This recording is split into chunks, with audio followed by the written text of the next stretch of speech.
Allah, Allah, you are my all, you are my love. The example of Muhammadur Rasulullah sallallahu alayhi wasallam. Did he ever hold anyone's past against them? Never did. Never did. Too many examples to list on here. Wahshi.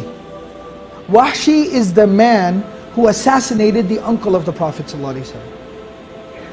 The death of the uncle, the murder of the uncle, the mutilation of the body of the uncle of the Prophet ﷺ is one of the moments in his life where the Sahaba say, it was one of the few times where we saw the Prophet ﷺ in such profound pain.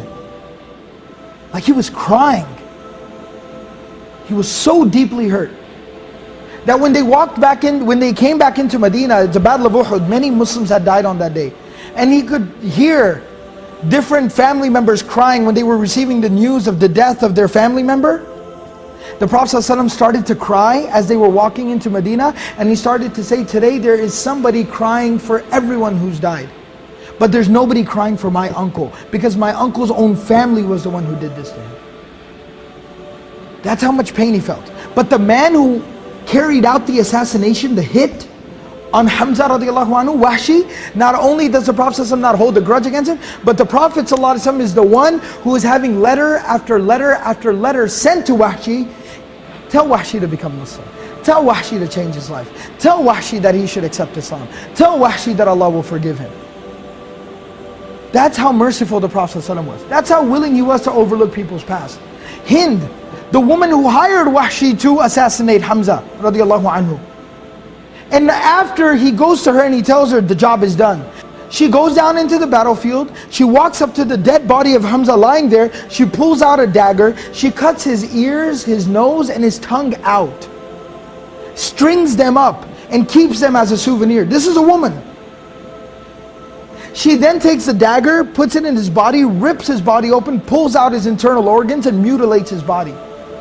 This is a woman. She takes his clothes and rips his clothes off and completely exposes his body.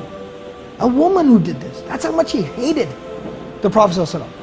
And that's how horrible, what a horrible act she had done to the Prophet ﷺ and his uncle.